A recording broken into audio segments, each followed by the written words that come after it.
Welcome back students. बहुत लंबे समय के बाद मैं अब आज जो है सीबीएसई के लिए कुछ मटेरियल अपलोड कर रहा हूँ। सीबीएसई 12th के लिए ना, इतने समय से मैं बिजी चल रहा था, तो अभी भी बिजी तो चल रहा हूँ, पर टाइम निकाला मैंने अभी। तो सीबीएसई 12th बच्चों जो मई में एग्जाम आपके आने वाले हैं, उसके लिए पर्टिकुलर कुछ पेपर हम प्रैक्टिस करने वाले हैं। ये एक अलग सीरीज चलेगी जिसमें कुल मिलाकर 10 सैंपल पेपर मैं आपके प्रैक्टिस करवाने वाला हूं, जैसा मैंने प्रीवियसली वीडियो में बोला भी था। तो मैं डिस्कस करने जा रहा हूं बच्चों पहला sample paper along with solution. So get set go. मेरा नाम है विवेक तापड़िया और ये है channel physics in life and live. So let's start with the first sample paper जो exactly उसी पैटर्न पे है बच्चों, जो आपको मिलने वाला है 2021 के एग्जाम में। तो exactly वैसे ही क्वेश्चंस जैसे आपको 2021 के एग्जाम में मिलने वाले हैं, वो हम प्रैक्टिस करेंगे बच्चों। So the first question is name the physical quantity whose SI unit is volt per meter। तो आप इस यूनिट से इस क्वांटिटी को पहचान सकते हैं और मिलते जुलते और भी क्वेश्चंस आप एक्सपेक्ट कर सकते हैं यहाँ पर।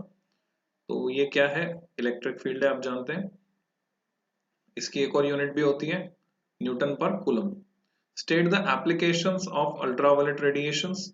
तो कोई सी एप्लीकेशंस आपको बतानी है। यूवी रेडिएशन जो है पेस्टिसाइड है, फंगीसाइड है, बैक्टीरिया किल करता है। सर्जिकल इंस्ट्रूमेंट्स को स्टरलाइज करने के काम आता है। करेंसी की जांच करने के काम आता है। तो ये इतनी सारी एप्लीकेशंस इसकी हैं। ऑप्शन में बच्चों इस बार ऑप्शंस भरपूर मिलने वाले हैं और लगा हुआ मिलेगा आपको मोस्ट ऑफ द क्वेश्चंस में। Which part of the electromagnetic spectrum is used in radar. तो रडार में वैसे तो यहाँ नाम से पता चलता है रेडियो वेव्स के साथ साथ माइक्रोवेव भी हम यूज करते हैं। Give its frequency range.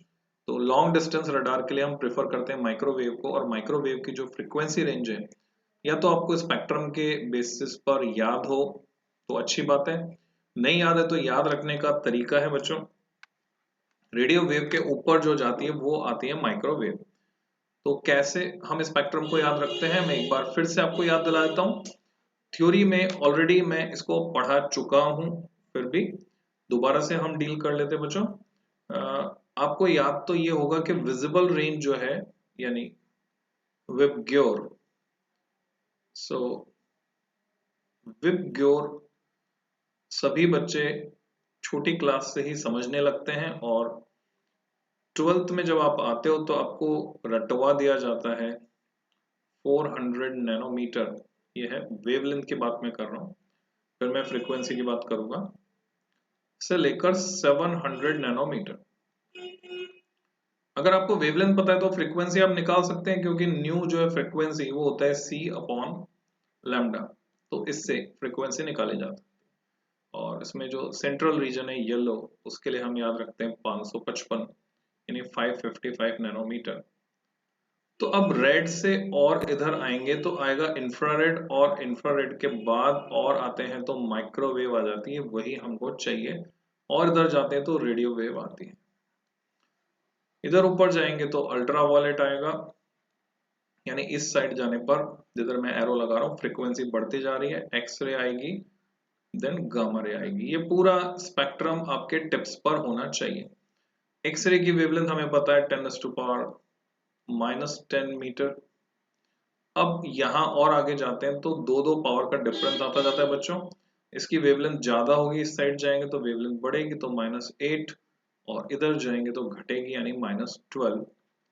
तो पूरा स्पेक्ट्रम टिप्स पर आ गया हमारे। यहाँ जाते हैं हम इंफ्रारेड में, तो उसके लिए रेडियो वेव आप ये याद रख सकते हैं कि 540।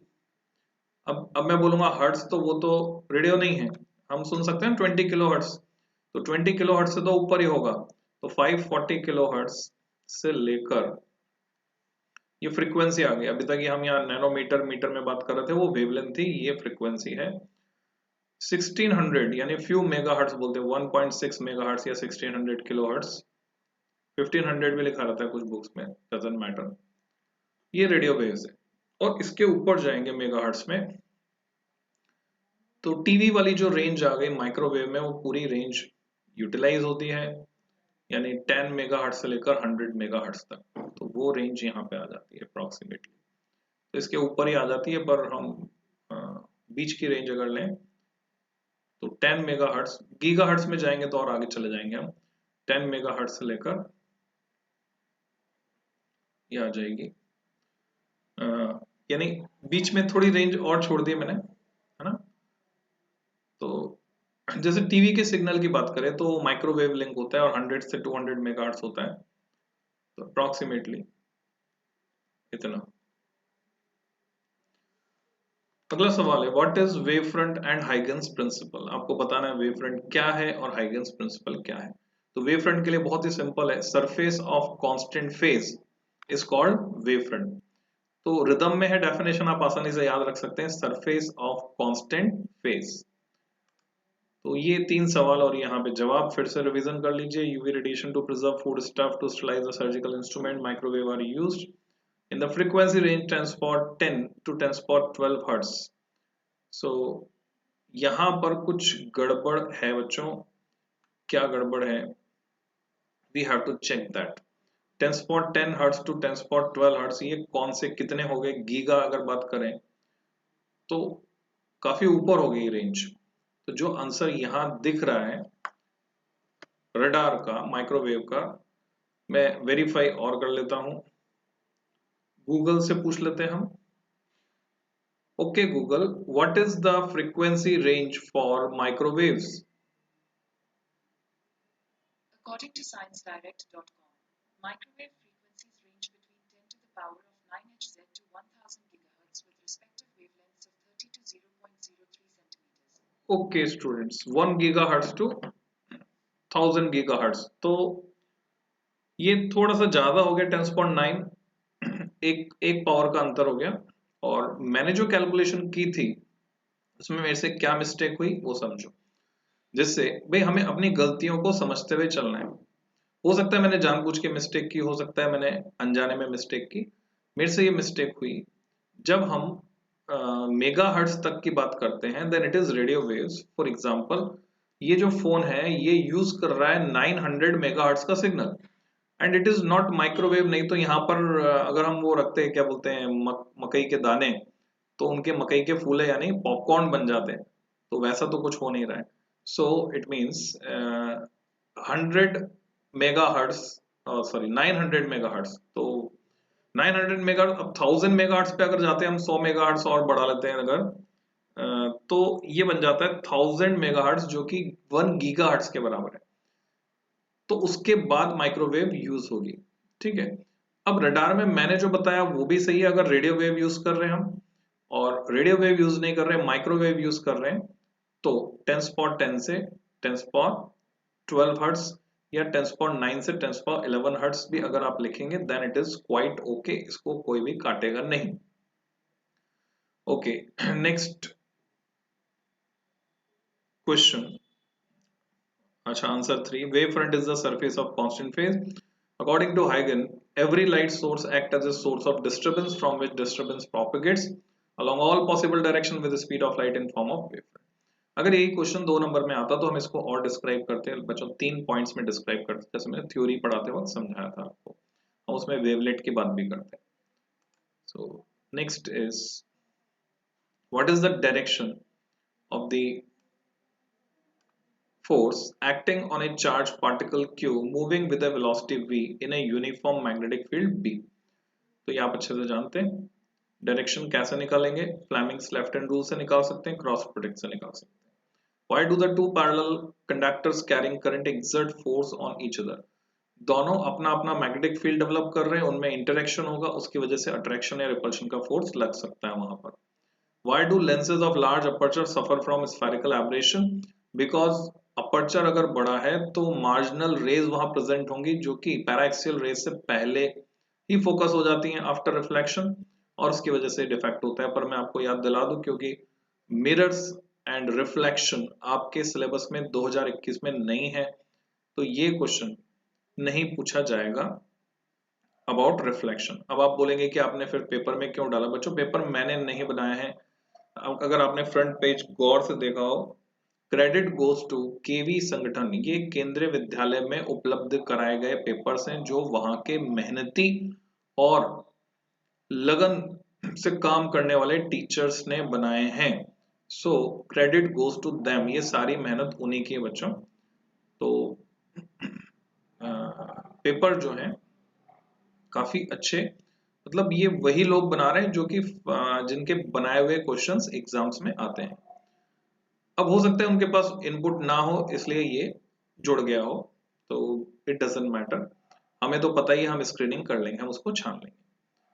और फिर भी कंपटीशन पॉइंट ऑफ व्यू से या वैसे ही सामान्य जानकारी आपको ये पता होना चाहिए। So what is the solution? F equal to Q times V cross B, force acts in the direction of V cross B, that is perpendicular to both V and B. The current flows in a conductor due to the motion of electrons through it.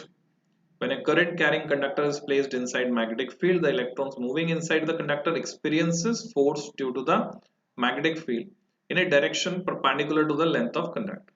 As the electrons are confined to the conductor, the force on the electrons shows its effect as a force on the conductor. ऐसा भी लिख सकते हैं और जैसा मैंने आपको समझाया वैसा भी लिख सकते हैं, और अपने शब्दों में कुछ और भी लिख सकते हैं जिसका मतलब मिलता जुलता इससे मिलता जुलता निकल रहा हो, तो वो भी सही होगा, इसमें कुछ भी गलत नहीं है। Next, question number 5. In case of a lens of large aperture, the behavior of the paraxial and the marginal rays are markedly different from each other. बच्चों मिरर में भी होता है ये spherical aberration और लेंस में भी होता है। The two types of rays come to focus at different points on the principal axis of the lens. However, in case of a lens of small aperture, all the rays of light come to focus at one point. ठीक है, ये एक तरह की जानकारी मुझे लग रही है कि जानकारी आपको दे दी गई है स्फेरिकल एब्रेशन के बारे में। तो मैं वापस से अगर पीछे जाता हूं बच्चों, लेट्स गेट बैक, ये आंसर था इस क्वेश्चन का जो क्वेश्चन नंबर 5 था। और फिर से मैं आपको याद दिलाऊं, बारीकी में चलते हैं, तो यहाँ मिरर नहीं है जिसको मैंने ऐसे ही, ये इसको बोलते हैं बच्चों इनर्शिया मिस्टेक, दिमाग में मिरर चल रहा मेरे, ऐसे आपके दिमाग में भी कभी ना कुछ ऐसे टॉपिक चलता है और इस तरह की मिस्टेक हम एग्जाम में करते हैं और आगे जा रहे हैं। अगर किसी क्वेश्चन में कई बार हमें पुराने क्वेश्चन के आंसर का हिंट मिल जाता है, तो अगर हम अवेयर रहेंगे तो गलती करने से बचेंगे।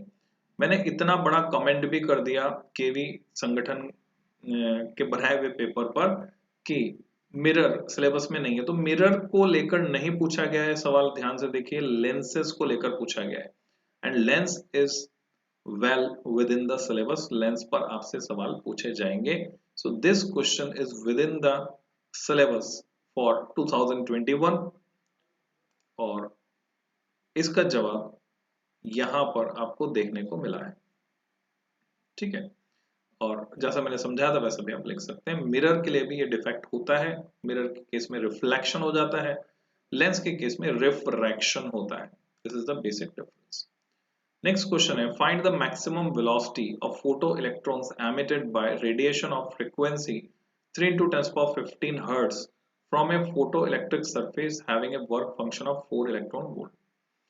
देखने में लग रहा है न्यूमेरिकल है और न्यूमेरिकल डेटा हमारे पास है। अब गिवन डेटा लिखकर और जो फॉर्मूला हम इसके लिए जानते हैं वो लिखकर हम वैल्यूज पुट करेंगे और आंसर निकाल लेंगे। तो मैक्सिमम वेलोसिटी निकालने के लिए हम मैक्सिमम काइनेटिक एनर्जी से इक्वेट कर सकते हैं, half mv² equal to ev0 के बराबर होता है, अगर आपको पता है तो वहां से ये काम हमारा बन जाएगा। तो इसका सॉल्यूशन मैं अभी दिखा दूंगा आपको। Express one atomic mass unit AMU in kilogram, तो 1 AMU को किलोग्राम में हमें एक्सप्रेस करना है, वो हम एक्सप्रेस कर सकते हैं। 1 AMU कितना होता है, कितने किलोग्राम के बराबर होता है, तो 1.67 और कभी कभी 1.66 भी हम लिखते हैं, इंटू 10⁻27 किलोग्राम। तो इसमें कैलकुलेशन कुछ नहीं करनी, डायरेक्ट आंसर लिखना है आपको। और heavy water is often use as a moderator in thermal nuclear reactors give reason। ऐसा क्यों करते हैं हम, हैवी वाटर को क्यों यूज करते हैं? क्योंकि वो जो न्यूट्रॉन है वो हमें स्लो करने होते हैं, उनकी स्पीड को कम करना होता है, उनसे एनर्जी एब्जॉर्ब करवानी होती है, इसलिए हम मॉडरेटर यूज करते हैं। So here is the solution, half m v, ये आइंस्टीन फोटो इलेक्ट्रिक इक्वेशन है बच्चों, half m v square max equal to h nu minus 50, और ये एच न्यू माइनस 50 ही ईवी जीरो के बराबर होता है। हमने एच की वैल्यू रखी, न्यू हमें दिया हुआ था, न्यू की वैल्यू रखी, 50 दिया था उसकी वैल्यू रखी, और यहां से वी मैक्स कैलकुलेट करके निकाला जो कि आया 1.72 into 10⁶ मीटर पर सेकेंड। कई बार आप जब एग्जाम में न्यूमेरिकल कैलकुलेशन करते हैं तो आपको वेरीफाई करना चाहिए, उसको चेक करना चाहिए। जैसे यहाँ पर क्या चेक में लगा सकता हूँ, अगर यहाँ वैल्यू 10⁸ से ज्यादा आ रही होती मीटर पर सेकेंड में, तो मैं सीधे सीधे सोचता है स्पीड ऑफ लाइट से ज्यादा पॉसिबल नहीं है, तो कहीं ना कहीं मैंने कैलकुलेशन मिस्टेक की है। पर ये लॉजिकल है 10⁶। और अगर आपको आइडिया हो तो इलेक्ट्रॉन की स्पीड जो आप बोर के मॉडल में पढ़ते हैं वो लगभग इसी ऑर्डर की होती है। नेक्स्ट है 1 AMU is 1.66 × 10⁻27 kg. Heavy water is used as moderator because its mass is nearest to that of a neutron and it has negligible chances for neutron absorption. तो एब्जॉर्ब नहीं करेगा, उसको स्लो कर देगा, है ना, न्यूट्रॉन को। और फिशन के लिए हमको स्लो न्यूट्रॉन चाहिए होते हैं जिनकी एनर्जी 0.025 इलेक्ट्रॉन वोल्ट के ऑर्डर की हो, उनको हम बोलते हैं स्लो न्यूट्रॉन। स्लो न्यूट्रॉन ही यूरेनियम का विखंडन यानी फिशन कराने में सक्षम होते हैं, सक्सेसफुल होते हैं। 8th, in the following circuits which of the diode is forward biased and which is reverse biased and why? ए हम देख रहे हैं कि एन साइड को प्लस में मिल रहा है, पी साइड को जीरो, यानी एन साइड को higher, so A is reverse biased. B में हम देख रहे हैं -10 मिल रहा है पी साइड को और एन साइड को, ये भी रिवर्स बायस्ड है। और सी में हम देख रहे हैं कि पी साइड हायर वोल्टेज पर, एन साइड लोअर वोल्टेज, तो सी फॉरवर्ड बायस है। तो रीजन भी समझा दिया साथ में हमने, ए और B forward, C reverse bias.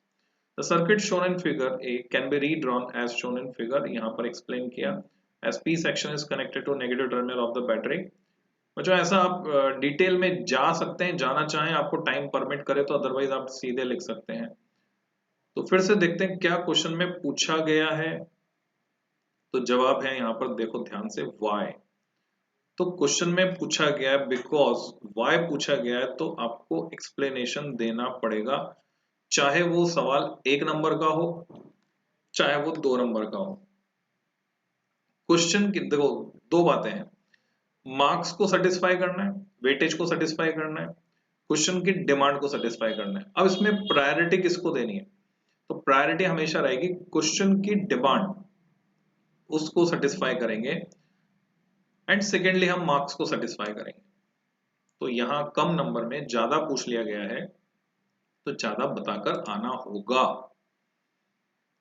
So by redrawing the circuit diagrams, it can be shown that diode in the circuit shown in figure B is reverse biased and the C is forward biased।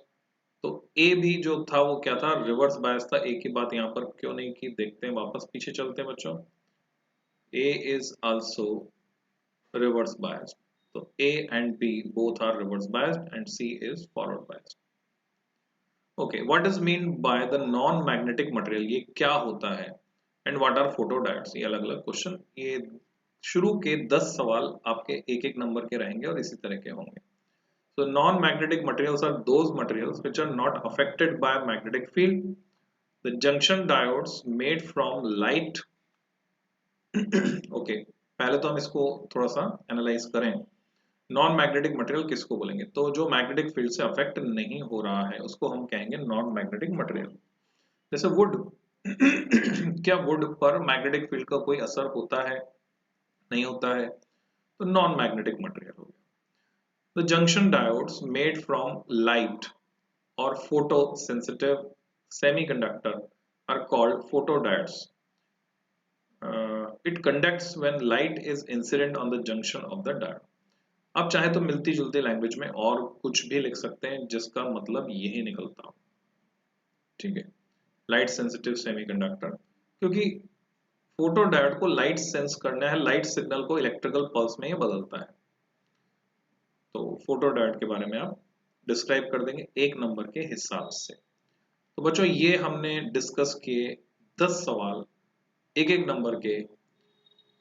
Video लंबा ना हो जाए इसको मैं parts में बनाऊंगा, आराम से आप स्टेप बाय स्टेप चलते चलें।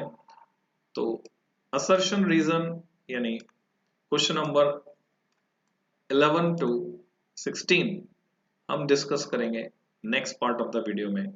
Till then happy learning.